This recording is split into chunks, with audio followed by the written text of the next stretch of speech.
The mic is adjusted for Seth's height, so I'll have to, there we go. There we go. Good evening and welcome. Thanks for coming out on this snowy night, and thanks to the people joining us. Okay. Thank you. Try now. Okay. Good evening again. Welcome. Thanks for coming out. Snowy evening. Heads up, I just got a message from my husband. He said it's snowing 2 inches an hour that way, so watch out. And also virtually. This is online, so we welcome those folks too. Artful Evening is presented the fourth Thursday of the month and explores a variety of topics. So check the schedule on our website or in Sightlines. And the next Artful Evening will take place Thursday, February 23rd, and feature panel discussion inspired by Joe Overstreet's boxes. Panelists include Adia Millett, Nanette Carter, and Marianne Rose, and the panel will be moderated by Kalamazoo artist Maya James. Together, they'll discuss abstraction, identity, and breaking down barriers of race and gender. There'll be a follow-up event on Saturday, February 25th, with an art making workshop with Maya that further explores identity and self-expression through art. Registration is open. I'm Julie Devers, chair of the ceramics department in the Kirk Newman Art School here at the KIA. Introducing our students and our community to artists who we feel are leading our field is a real privilege. I, like many of you, can probably credit an artist workshop or a presentation like this as being inspirational or possibly life-altering. In late 2021, I needed to put together a short contact list of potential visiting artists for the ceramics department. It was serendipity that my current issue of Ceramics Monthly arrived, and here's Seth Green on the cover. I'm thrilled that Seth will be demonstrating during a hands-on workshop for the next 2 days in the ceramics department. Normally, our workshop artists click through their images during an informal lunch. However, I appreciate that we're able to coordinate this with the Artful Evening lecture tonight.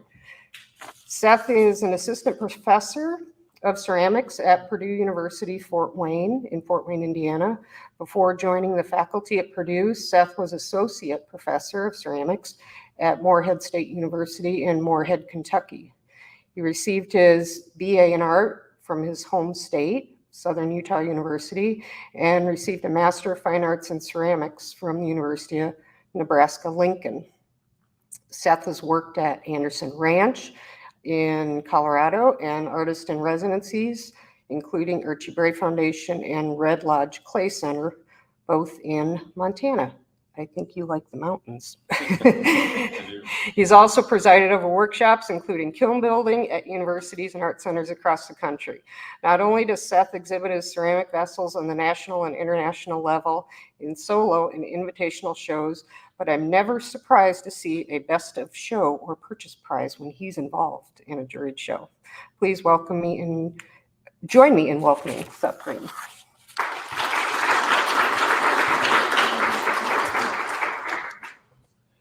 Well, thank you, Julie, for that warm welcome. We definitely need that tonight. It's kind of a cold, chilly night.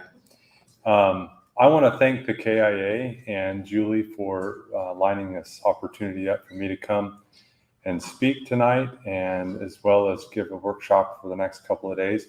I see a couple of faces in the crowd that I recognize, and it's good to be back. It's been 13 years. I was driving from Fort Wayne to Kalamazoo tonight, and I realized it's been 13 years since I've been in Kalamazoo. So I'm excited to be back, and I'm excited for the opportunity that I have to share some thoughts and experiences with you tonight. As you can see from the title of my exhibition or my presentation, The Road Not Taken, I'm going to talk to you about those instances in my life and in my career that have led me to where I am today as an artist and as a professor at Purdue Fort Wayne.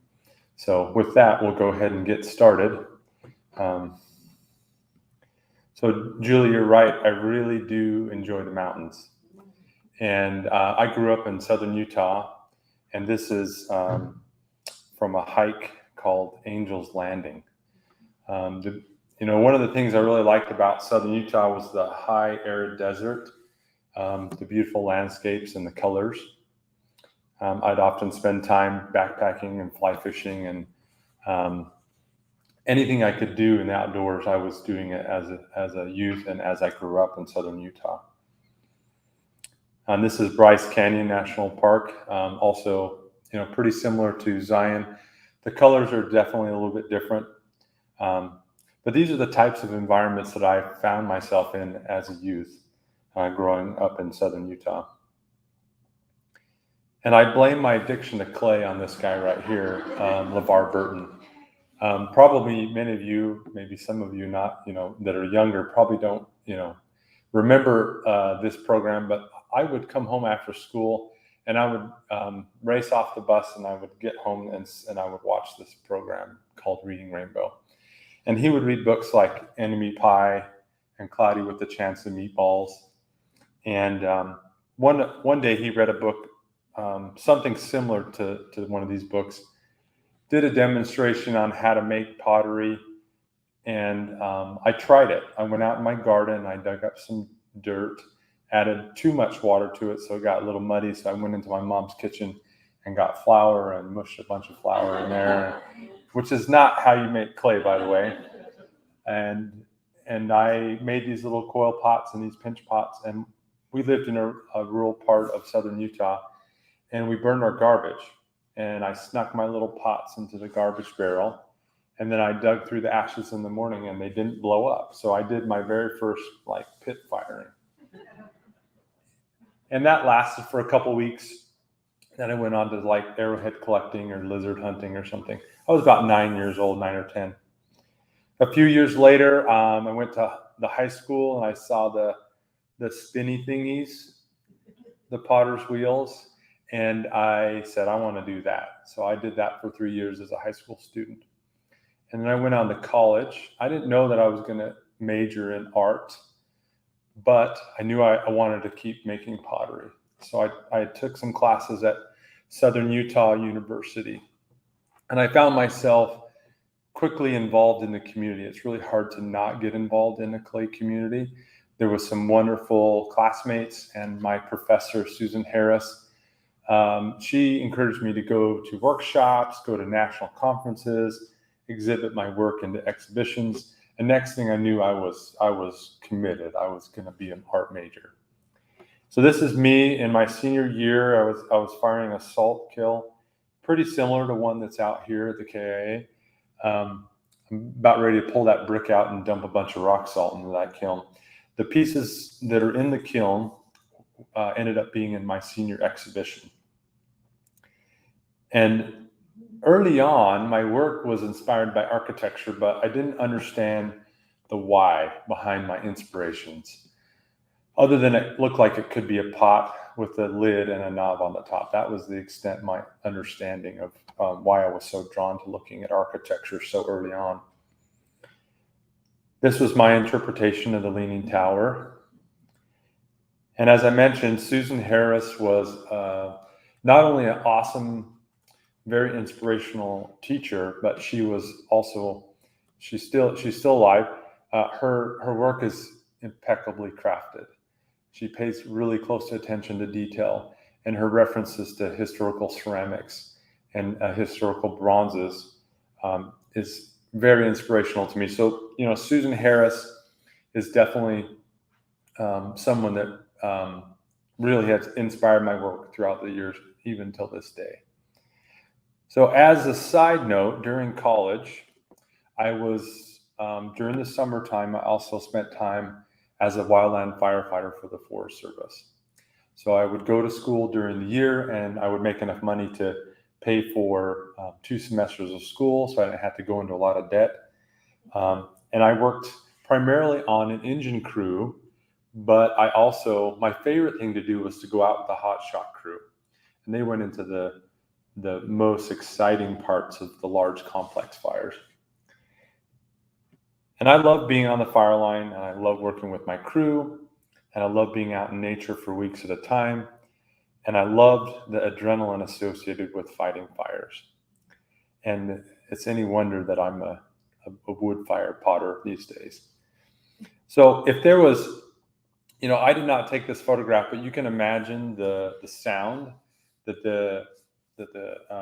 this flaming inferno ripping through the canopy of these trees was making. The ground would probably be shaking a little bit, and you could probably feel the heat coming off this flaming front.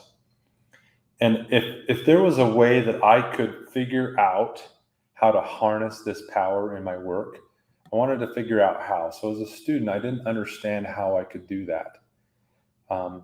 I had actually almost taken the opportunity to apply for a full-time position as a firefighter. So I almost did not finish art school, and I almost applied for a full-time position as a firefighter, and I did not do that. And I'll talk to you a little bit about why I did not choose that route. So as I said, I'm going to talk tonight about two roads diverging. And this is one of those first early instances where this occurred in my life. So it was my junior year in college, and I went up to Utah State University, about 5 hours north of where I was, and I went to a visiting artist lecture, a lot like this, and there was a workshop. And I met a guy by the name of Doug K. Spear, and he was the program director at Anderson Ranch Art Center. He talked all about his international travels to Turkey and Jamaica and Nepal and Japan. And I wanted to get to know him. Whatever he said to me or whatever he spoke about during that workshop really resonated with me. I didn't have time in my busy summer schedule as a firefighter to take a workshop there, but I took a week and I called up Doug and I said, "Hey, can I come visit the ranch?" And he said, "Yes, there's nothing really going on right now, but feel free to come up and check it out." So I did. He put me up in the dorms, and when I got there was a gigantic pile of wood in the driveway, and he asked if I would stack it for him. And then there was an old gas kiln that needed to be torn down, and he said, "Hey, can you help me tear this kiln down?" And then, it went on and on throughout the week. I cleaned the whole studio. It was between the residency season and the workshop season. I thought, this guy is just using me for slave labor. But what he was really doing, he was interviewing me for a job, which I'll kind of talk a little bit about later. So needless to say, meeting him was awesome. I did end up taking a workshop the following year. And when I got to the ranch, my scholarship didn't cover room and board. But when I got there, he met me at the front desk and he said, "Hey, this guy's taken care of. His room and board is covered," because he worked for me last summer. And I didn't realize that he had kept track of those hours that I spent doing all that stuff, but he did. So I had an amazing time at the workshop. And during this first workshop, I had an opportunity to do my very first wood firing. And for those that have never wood fired, this is staring into the firebox of a multi-chamber Noborigama climbing kiln there at Anderson Ranch.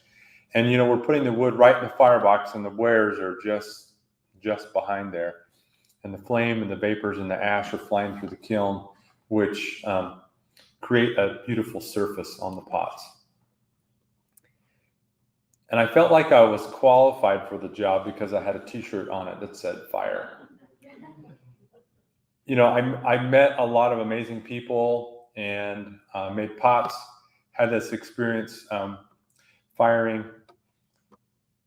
This is one of the teapot sets that came out of that first firing. There's no glaze on these pieces. It's just the natural ash flying through the kiln on this porcelain clay.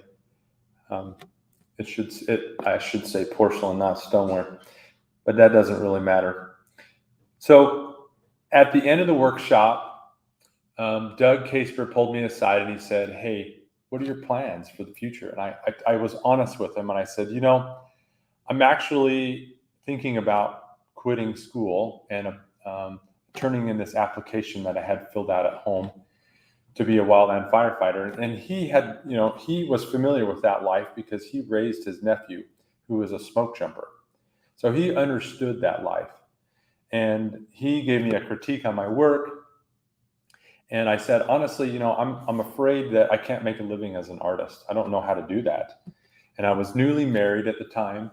And I told him, I said, I don't know if I can make a living as an artist. And he turned to me and he said, Seth, I really think you have what it takes to do this. I've watched you last summer and during these last couple of weeks during the workshop, and I really think you have what it takes. And no one had ever really told me that before. He said, if you go home, set yourself 5 goals that you want to accomplish over the next 5 years, and I'll help you accomplish those goals. And he did. He put his money where his mouth was, and he coordinated with me over the next couple of months. He helped me set my goals, and one of them was to get into graduate school. And so returning home from Colorado after that workshop, I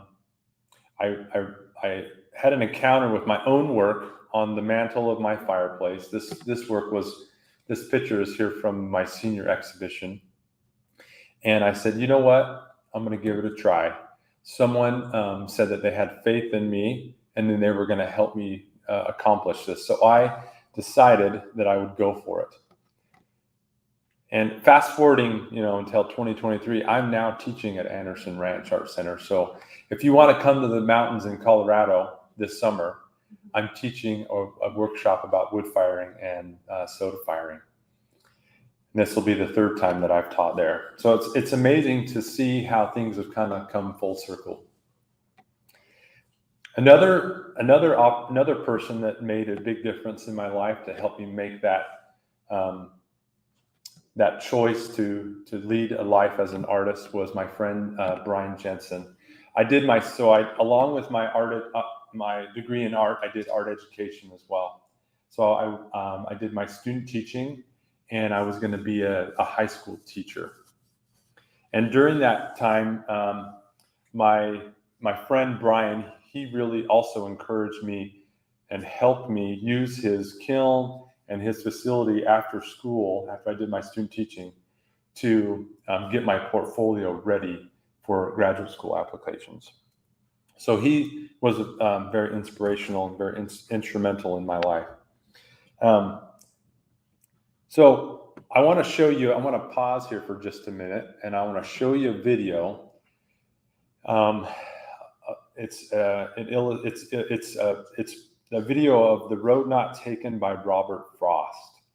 It's one of my favorite poems. And my wife over the years has pointed out to me that this is a very good illustration of my life.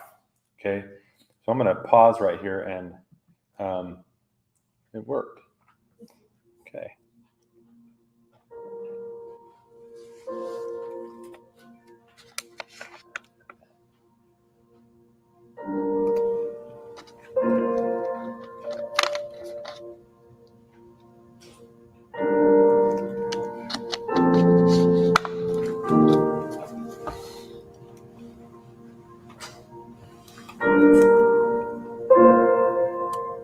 Two roads diverged in the yellow wood, and sorry I could not travel both and be one traveler. Long I stood and looked down one as far as I could to where it bent in the undergrowth. Then took the other as just as fair, and having perhaps the better claim, because it was grassy and wanted wear.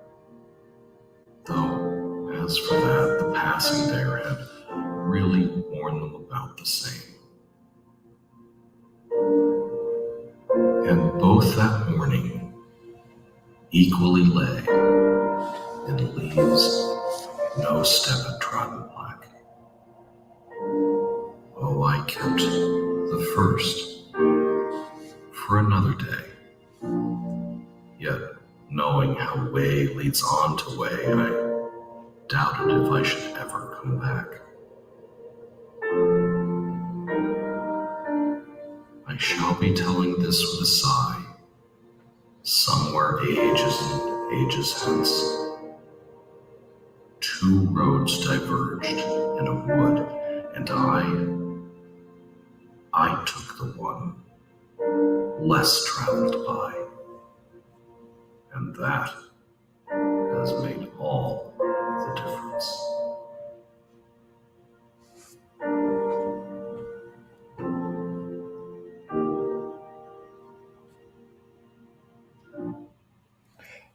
So I really feel that that poem is a great illustration of the different choices that I've made throughout my life.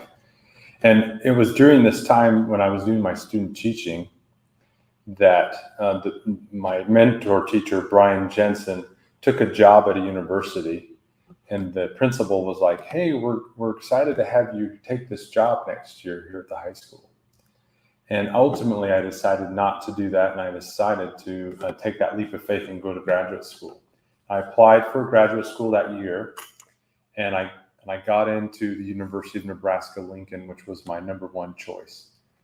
And I got to spend many hours in Richards Hall making pottery. It was a 3-year program.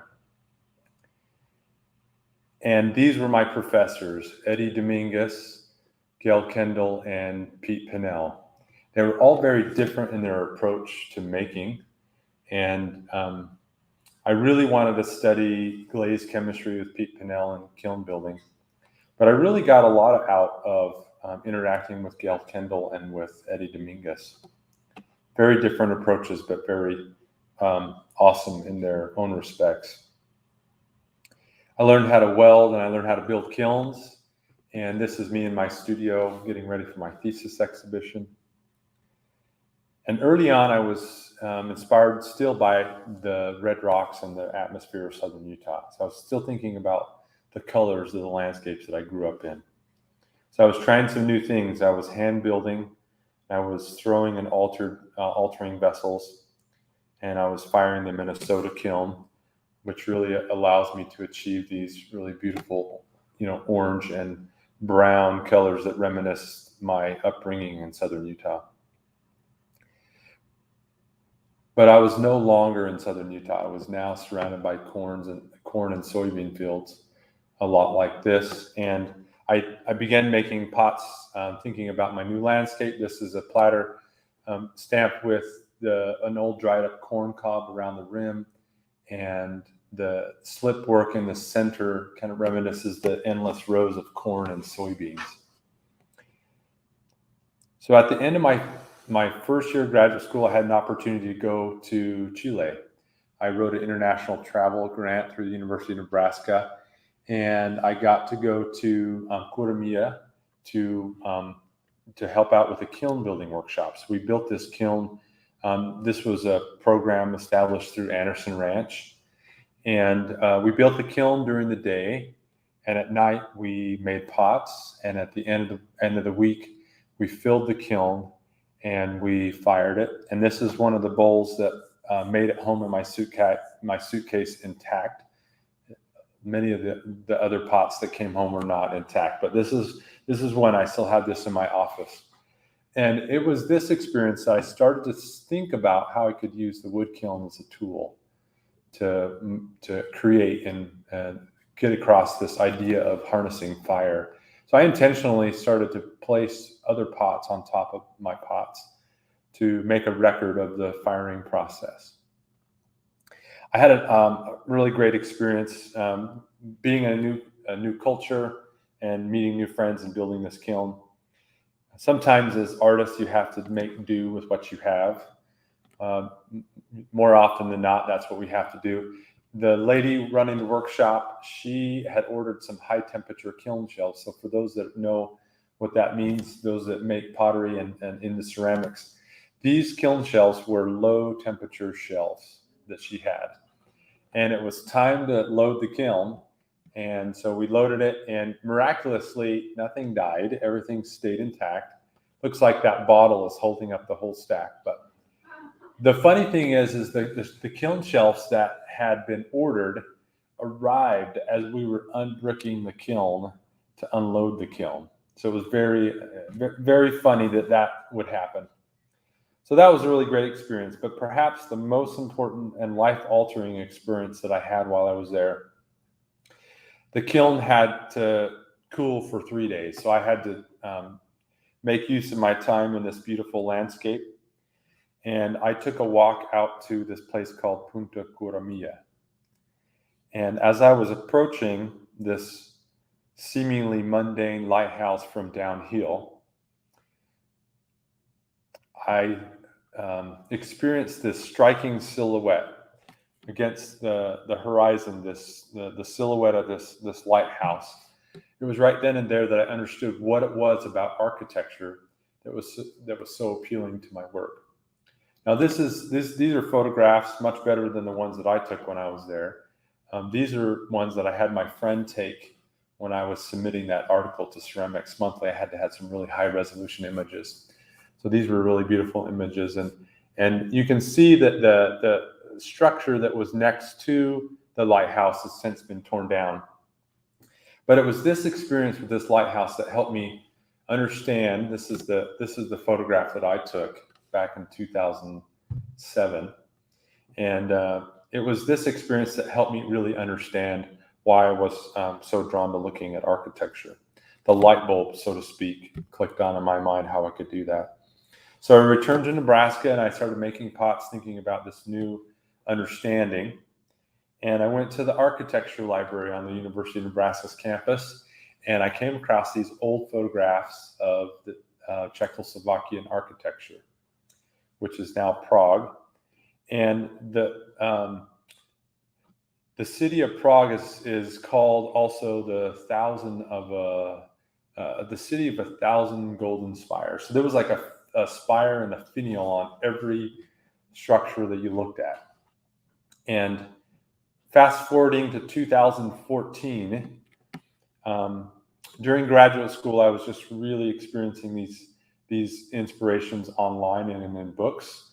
And then in 2014, when I was working in Kentucky, I actually had a chance to go and take these photographs. These are ones that I took. And this one here in the foreground is something that I noticed long, long ago in those books, and actually had an opportunity to experience this in person. And this is the famous Charles Bridge. And it was in the summertime. There was a lot of tourists there. It was a really great time to be in Prague. And one of the things that I studied in graduate school was, all these spires and finials led me to think about religious architecture and symbolism used in religious architecture, in particular the spire. In general, the spire symbolizes for different religions and different parishioners is a mankind's journey into something higher or greater. So I was thinking about symbolism used in religious architecture in my work, which took me also to be inspired by looking at images of work from Turkey and mosques and the Middle East. So after I was in Prague, I took a plane ride to Istanbul, and this was taken from the rooftop of my hotel. You can see the Bosphorus in the background, and this is the Blue Mosque. And I was there during Ramadan. And it was a really great place to be there because there was a lot of worshipers, but then there was a lot of tourists. And this is from the inner courtyard of the mosque. And one of the things that I really started to notice that I didn't notice in those earlier photographs and images online were these buttress handles, or these buttresses on the domes, which you'll see have, I brought some work today, and I have some further images in my presentation started to pop up in my work, as well as these mosque windows as well. So I went all by myself. So I had someone take a picture of me to prove that I was there, which traveling alone is really kind of nice sometimes, because you can spend as long as you want in wherever you're visiting. But yeah, here's a closer shot of those buttresses and those windows that have really been an inspiration to my work over the years. So on the other side of my hotel was the Hagia Sophia. And there's a really awesome cross-religious background that this structure has. It was a former Byzantine cathedral, and then under the Ottoman rule, it became a mosque. And when I was there, it was a museum, which since then it's become a practicing mosque again, which is pretty great. So inside, I don't know if it is still to this day because it's a practicing mosque, but during a restoration, there was evidence of both religions inside of the mosque. So you can see the Kufic script, the mandalas with the Kufic script from the Quran surrounding the dome. And then there's also on the dome, there's these Christian mosaics that were uncovered. Chances are that now that it's a mosque, they've been recovered up, which is unfortunate because they're very beautiful. So I started thinking about the types of objects and the rituals and different things that were occurring on the inside of these structures. This is a photograph I took when I was also there. Today, mosques are lit by electrical lights, but historically, this mosque lamp, which is a Mamluk glass, which is the form is very beautiful and inspirational to my work today. This was what anciently lit the mosques. So these are the types of ritual and ceremonial vessels that I look to and look at for inspiration. My work refers to historical metalwork, glass, and pottery from Persian and Ottoman empires that were used in a palace to celebrate an important occasion or used in a temple to enhance the sacredness of a ceremony. Rather than the specifics of the rituals or ceremonies, I'm intrigued with the sense of spirituality that these historical references embody. In the creation of my work, I assimilate architectural references of Prague, Turkey, and the Middle East, and ritual and ceremonial vessels with my own experiences. The qualities inherent in these objects resonate with my spiritual nature, which inspires me to make this kind of work. For example, I began putting rattles in these little stoppers when I first started to make them. And I was thinking about how they symbolize my role as a new parent. So I have 4 children now, and my oldest is 11. So this is back when my daughter was a couple of years old or younger. So the act of putting rattles together and making these bottles has become an important and a personal ritual to me. So I was applying metallic luster to the finials and the spout tips to draw attention to the most important aspects of the work, which focuses on spiritual symbolism and celebratory use rather than the traditional daily uses of pottery. So what I'm drawn to about Islamic metalwork is found in this beautiful ewer here. The photographs surrounding the central photograph are ones that I took a couple years ago when I took a trip to the Smithsonian. And the next time I go back, I want to make an appointment so I can handle the work. But I was able to take some photographs through the glass. And the things that are embodied in this ewer are things that are really important to me. So the way that neck that's intricately cut out is joining to the body, the way that the handle meets the body, and the repeating bands, all of these things are things that I think about a lot when I'm creating my work. So my work, its function is instead more closely related to lavishly decorated historical vessels which were used to elevate the atmosphere of an event and to differentiate the sacred from the mundane. Here are a couple of process shots for those that, I'll probably do a lot of this in the workshop, but these are some of the ways in which I began to figure out how many scallops I would put on these neck. When I first started, I attached the top section to the bottom and then carved them out. What I'm doing now is I'm carving them out first and then attaching them, which is a lot less work. So I use a lot of spout molds. I'm pressing clay into the molds, hollowing them out, and then scoring and slipping and putting them back together. And this is kind of how they all come together. I'm even throwing the spout tips on the wheel and connecting them. Just dresses up the spouts and finishes them off. It's also harkening back to those Islamic metalwork references. So also the use of inlay here in this Syrian 13th century basin is an inspiration to me. I love how the contrast between that brass and that more precious silver material is coming through that surface. I'm not necessarily interested in the content, but I'm interested in the contrast. So my vessels are finished with glazes that communicate a similar degree of beauty and luxury as their references.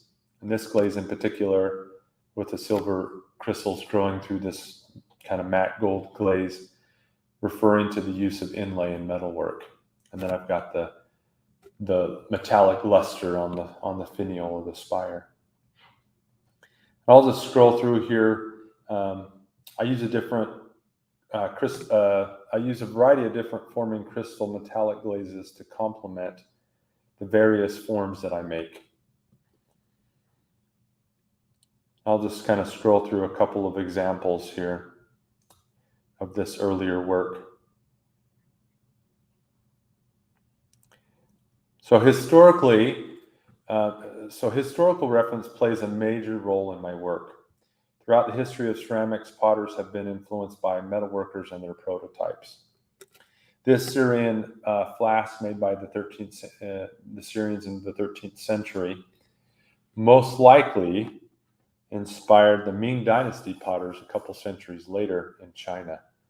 And what the Chinese were doing is they were using what was unique to their own culture and their own ceramic heritage, this cobalt blue and white decorating technique. So they were borrowing the form from the Syrians and they were assimilating something unique to their own culture, but they were still also borrowing the arabesque decorative motif there in the center. So if you'll notice that's an arabesque decorative motif. So this is that pairing that was also in the Smithsonian that I got to take a photograph of when I was there. They were much larger in person than I had imagined online. So here's another example of that with this porcelain Ming ewer, perhaps inspired by a couple centuries earlier Iranian metalworkers. And I can't help but think that this village of potters and from the Yahara Valley were making forms like this for many years, perhaps inspired by Iranian bronze and silver metalwork.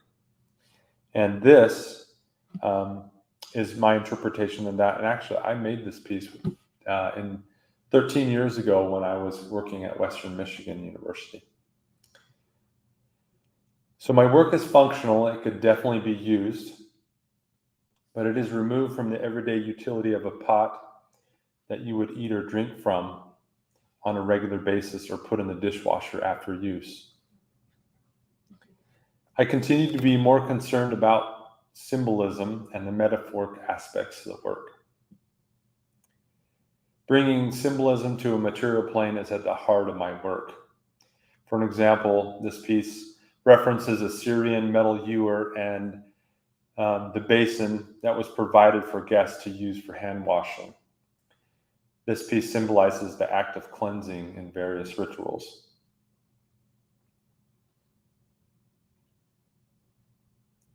So the materials that I use and my inspirations are both avenues for communication. So for me, it's all about communicating these things that are important to me.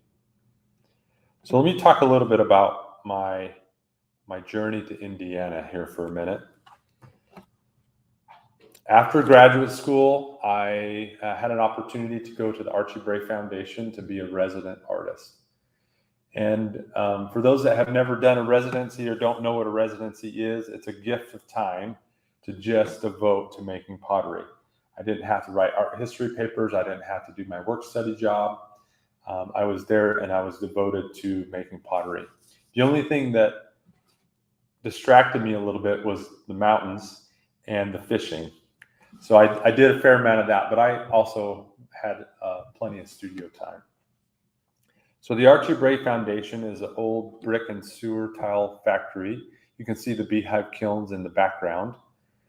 And a couple of artists, early contemporary ceramic artists that were movers and shakers in our field, Peter Volkus and Rudy Audio, they were instrumental in starting this place called the Archie Bray Foundation that began as an artist in residency place. And today, it's still the number one place to do an artist in residence, but they're teaching workshops for the community as well there now. So this is one of the pieces that I made while I was there. It's in their permanent collection. And so after my time at the Archie Bray, I had an opportunity to come to Michigan. And I was hired to teach part-time at Western Michigan University. And I also ended up teaching 4 classes here at the KIA, and I taught at KVCC for a semester as well. So here are a couple of, here's one of the pieces that I made while I was here. It's amazing that I had the opportunity to come back. I'm really excited to be here for the workshop and to share my, to tell you a little bit more about my journeys and my stories, but also to kind of show you some of my techniques. So the year later, I got my first full-time teaching position at Morehead State University, and I walked into a giant mess. Up on the top, we were going through a renovation, and I was able to turn the studio back into a really nice functioning space. Got to build a couple of kilns. I built my first train kiln. I hired my friend Ted Neal from Indiana to come and help me build a train and a wood kiln, and as well as a soda kiln. And I spent 6 years there, and I just barely started to get momentum going in my research in wood firing, and then I moved. Then I got a job at Purdue University, where I'm currently there. And I'm going on almost 7 years. In July, my family and I have been there for 7 years. So I'm a Mastodon now. We're the Purdue Fort Wayne Mastodons. And when I first got there, I no longer had the wood kiln, and I was back to using the reduction kiln, which was great. I was still working with these metallic glazes, thinking also about continuing to use metallic lusters. And then in 2017, I hired Ted Neal again, who is now down the road for me at Ball State University, about an hour and a half. And he helped me build another train kiln. I've built probably 15 kilns with Ted Neal throughout my life, which is really great. My kids showed up while we were building the kiln. These are my 2 oldest children. They're now 11 and almost 9. They like to come and hang out with Dad when I'm building the kiln. And one of the things that Doug Casper taught me that I have really tried to do whenever I go to a new place is set my roots deep. So one of the things that I did when I first got to Indiana is I wanted to go network and meet other artists in the area. So I found out about this Michiana pottery tour, and I went and I visited several different artists, and I met Justin Rothshank for the first time. I've known his work for many years, but I never had an opportunity to meet him. And he is very instrumental. He kind of leads the Michiana pottery tour. And that first meeting was really great. We talked about the need for an opportunity to network and build community in the state, but we didn't know necessarily what that was. And so we were going to keep our eyes open for the opportunities to do that. So a couple years later, I was asked to serve on the President's Leadership Academy, and I had to do a project. And out of that project, the Indiana Clay Conference was born. So I'm the co-founder. So Justin and myself co-founded the Indiana Clay Conference. And this year will be our third biennial conference that will happen at IU in Bloomington, Indiana. So that keeps me busy. And I'm also a consultant for the Community Learning Center in Kendallville, which is about 30 miles north of Fort Wayne. And I've helped him set up a little community pottery program. We've been able to get wheels and a pug mill and set up a glaze lab. And this summer, Ted Neal and I are going to build a couple of kilns for them, a soda kiln and a reduction kiln. So this is me and my kiln at the university and my students. I love having students around that are enthusiastic about wood firing, because it takes a village to get a wood kiln fired. And these are my students. We're sitting around the kiln around the clock for a couple of days, putting wood into the kiln. And I'm doing something specific in my firing process called reduction cooling. So what we're doing at the end of the firing, rather than just walking away and stop stoking the wood in the kiln, we continue to stoke wood in the kiln for another 6 or 8 hours. What we do is we seal the kiln up really tight with some clay slurry. We fill the firebox full of wood, and then throughout the rest of the firing, we're putting small pieces of wood in the kiln to maintain a reduction atmosphere, the absence of oxygen during the cooling process. So this is Ted Neal, who helped me build the train kiln. The year later, we built the soda kiln. And then just last summer, my good friend and mentor, Doug Kasker, came back to Purdue to help me build a wood fire soda kiln, which is a hybrid kiln. The unique thing about this kiln is we're able to turn the burners on overnight and go home and sleep, get a good night's rest instead of putting wood in the kiln all night long, and then come back and switch to wood in the morning.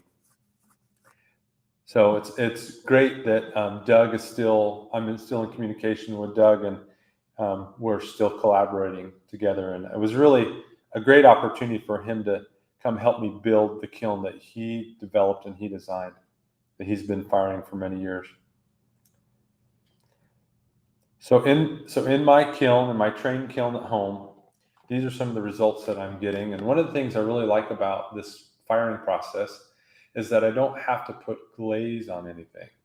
And it allows me to really retain the articulated edges and the transitions without glaze softening these areas. And you can see the buttress handles here are starting to kind of show up. This was from a couple of years ago, one of my first couple of successful firings in that kiln. This is inspired by my trip to Turkey with those buttress handles. And that was the piece that was on the cover of Ceramics Monthly, thinking about the mosque windows.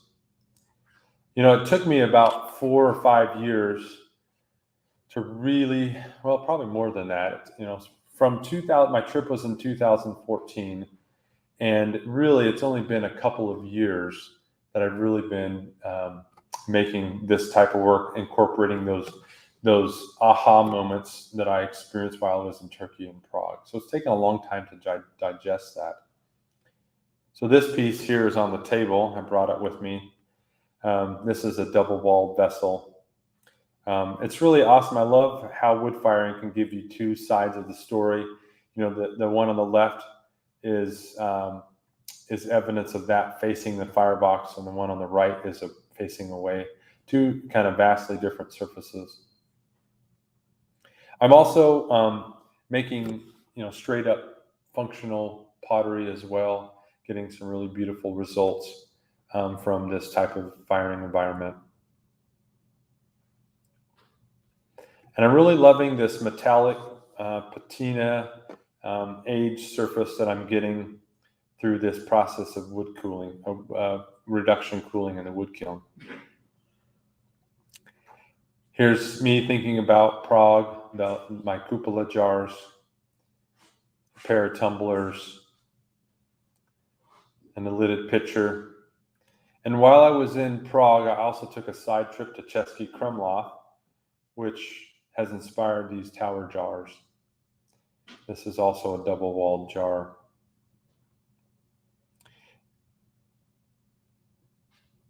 I'll just kind of scroll through some of my most recent pieces. This was out of my firing this last summer, these two teapots.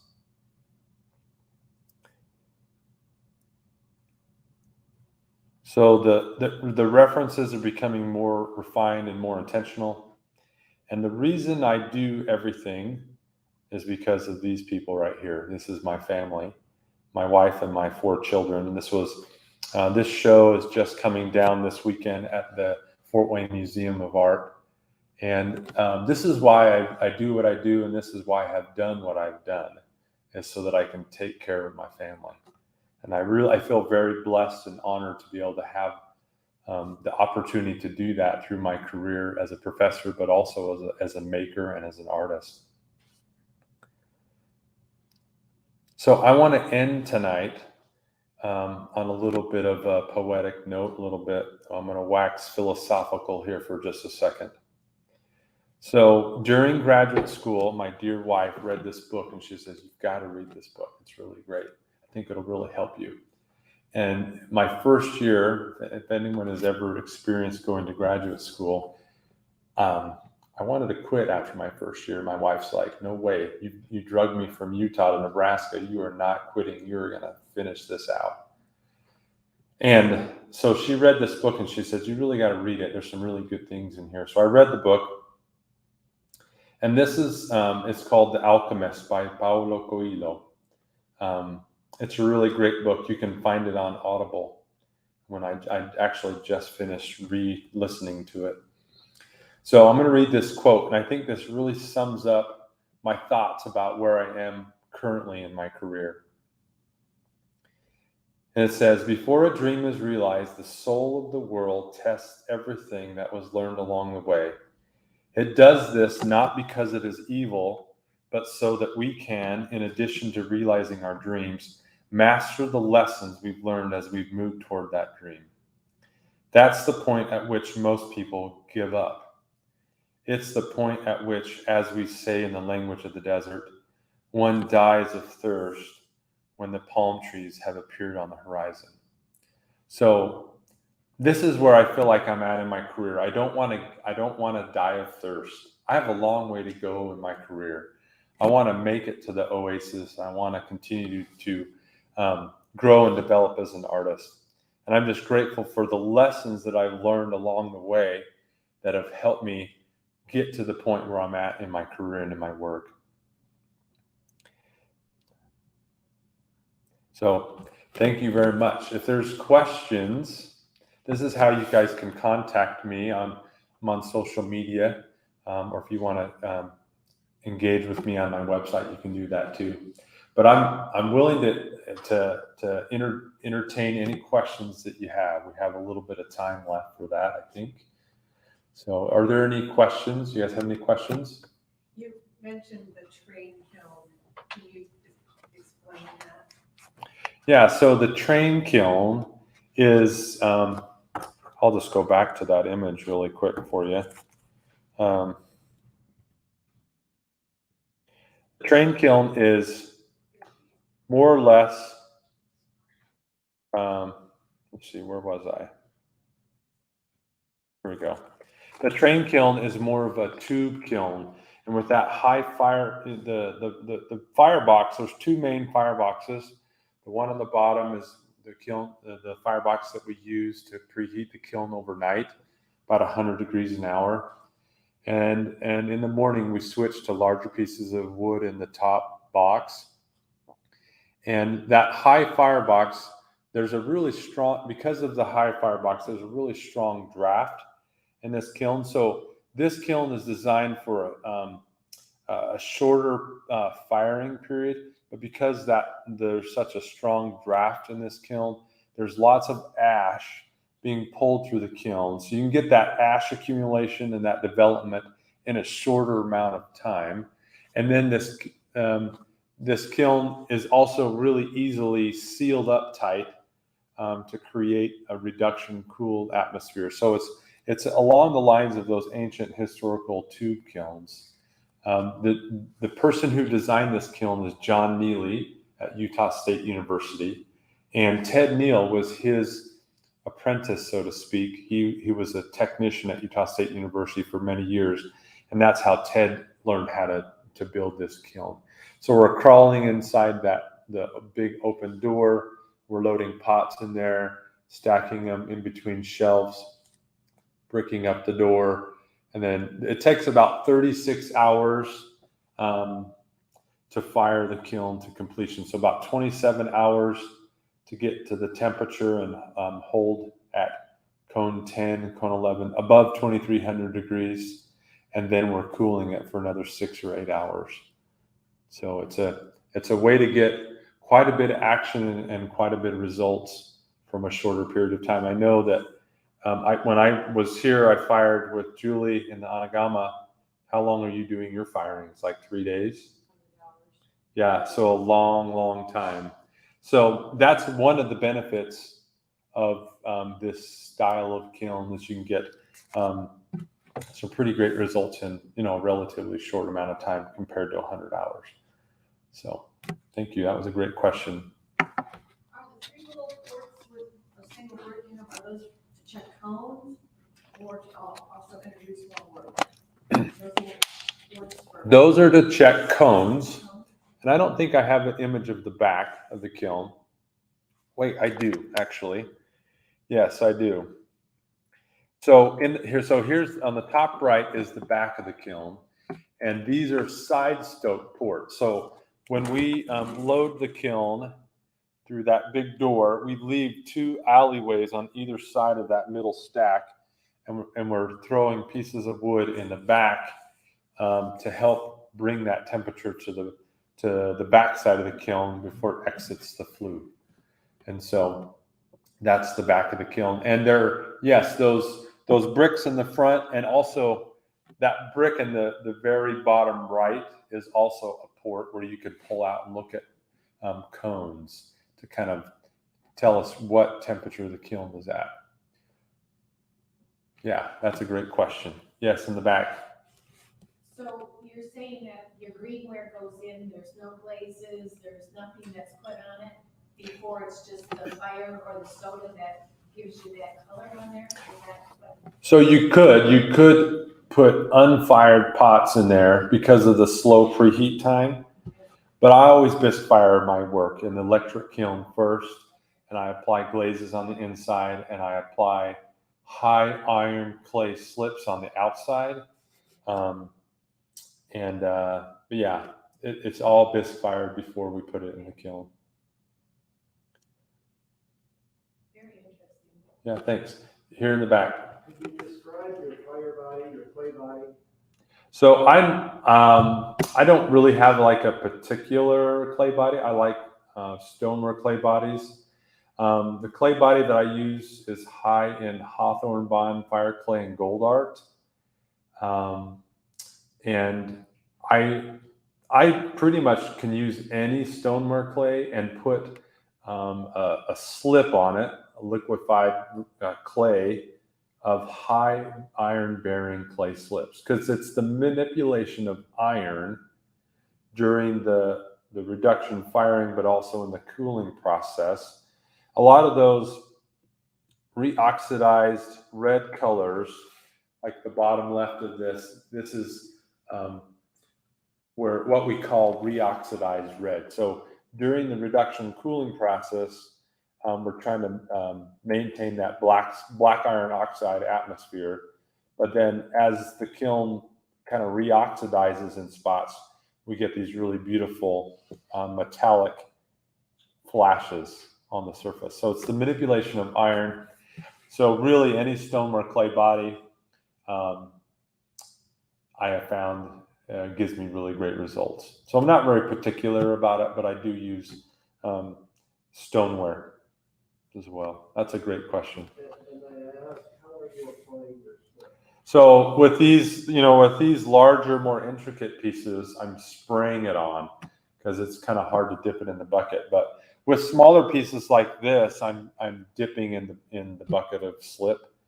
So I'm either dipping or spraying.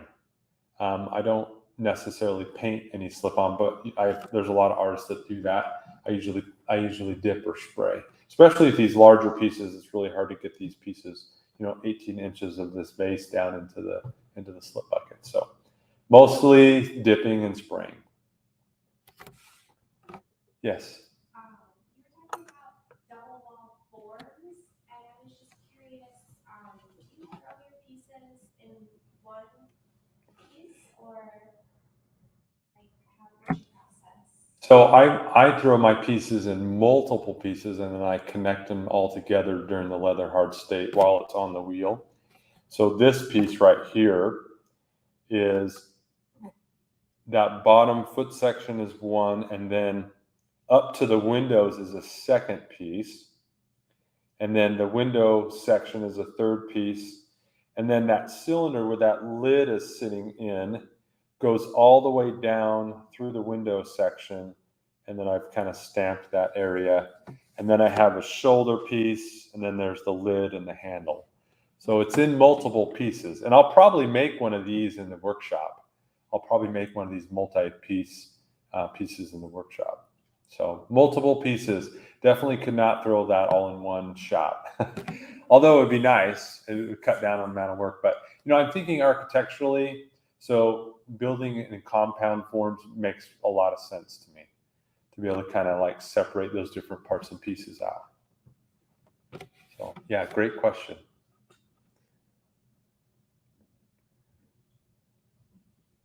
Okay. If you have any burning questions that you didn't think of until like later tonight, I'm going to be around for the next couple of days. So, but thanks for having me. If you need to connect with me on social media or Facebook, website, here's my information. Thank you very much.